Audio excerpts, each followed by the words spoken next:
Continuing our reading in the book of Poppy by Avi, today is chapter 8, and it's called Poppy and Papa.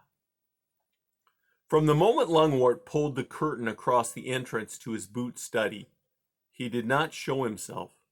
When inquiries were made, the curtain was opened by sweet Cicely, but merely a fraction, looking out just long enough to say, "He's not well." She would draw the curtain closed. Now Poppy stood before the study, working up the courage to speak to him. She kept asking herself, as she'd already done 100 times, if she really wanted to go to Newhouse. The answer, plain and simple, was no. Just the thought frightened her, but still she was convinced it was the only way to prove that she and Ragweed were not really the cause of Mr. Oakex's refusal. Nevertheless, she feared that when she told her father about her intentions, he would be displeased. With a sigh, she braced herself and called, "Papa?" Her mother peeked out from behind the curtains. "He's not well. Oh, Poppy, it's you." "Mama," Poppy said, "can I speak to Papa, please?" "Well, if anyone, just make it brief."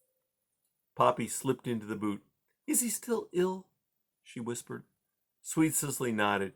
"I've never seen him looking so poorly. He lies there whimpering, though every once in a while he'll shake his head and sob, 'What are we going to do?' Or 'It's all over with us now.'"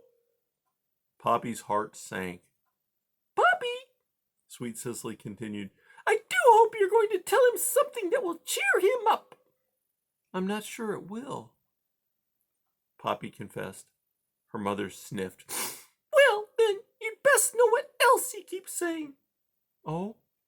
"He says, if only Ragweed and Poppy had asked permission." Poppy's heart sank even further. "And I must agree with him," Sweet Cicely went on. "Well, if you insist on seeing him, come along." Lungwort had curled himself into the absolute toe of the boot, the gloomiest part. His tail was wrapped around his feet. His whiskers were limp, and his front paws were in constant motion as if squeezing a sponge. Poppy thought his fur had grown grayer, too. Sweet Cicely leaned over him. "Lungwort, dearest, it's Poppy come to visit." Lungwort shook his head and mumbled, as if holding an argument with himself. Poppy came forward. "Papa?" she said. Lungwort looked up and stared fixedly at his daughter. "Doomed," he said mournfully. "Who is?" The whole family." "But if rules aren't followed," he began, but stopped to shake his head. "No, it's my fault." "What do you mean?" "If I had raised you properly, you would never have gone to Bannock Hill without asking permission, and none of this would have happened. I accept full responsibility." His tail swished in dismay, and he started squeezing his paws again. Poppy appealed to Sweet Cicely with a look, but her mother was gazing piteously at Lungwort. "Papa," Poppy said, "I have an idea that there may be another reason why Mr. Oakex refused us." Lungwort sniffed. "You're too young to have ideas." Poppy didn't protest, but pressed on. "I think Mr. Oakex refused permission because of something about Newhouse, something he doesn't want us to know." Lungwort considered his daughter for a moment. Suddenly his whiskers stiffened, and he bared his front teeth. "That Ragweed!" he snarled with anger. "He twisted your mind. He's the cause of all this." Poppy stepped back as though struck, but she managed to say, "I'm going to try to find out." "How?" "I'll go to Newhouse." Lungwort turned limp again. "Why tell me?" he said with a shrug. You don't care what I think. You'll go anyway." Poppy wanted to say something kindly, but the words would not come. Instead, after a painful silence, she turned to go. Suddenly, Lungwort cried, "Poppy!" "Yes, Papa?" "Look out for porcupines!" Poppy lay upon the floor of her log cabin syrup room, and studied a map of the area. As far as she could see, there were 3 ways to reach New House. The easiest would be to go along the tar road, but if she took that route, she'd be traveling in the open. That was reason enough to rule the tar road out. The longest way would be to go around the marsh, but that meant going over Bannock Hill, and it held too many painful memories and fears connected to Ragweed's death. No, Poppy was not ready to go there again. Not yet. Her third choice was Dimwood Forest.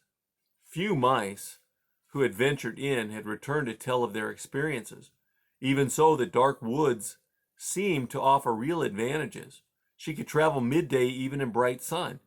Mr. Okax and most other creatures would be asleep then, and if and when the need arose, the same light would enable her to find a hiding place. If the forest had anything, Poppy assumed, it would have plenty of places to hide. She would go that way. Poppy told only Basil about her plan. If she succeeded in discovering the real reason for Mr. Okax's refusal, there would be time enough to let everybody know. On the other hand, if she discovered nothing, who would know or care if she disappeared?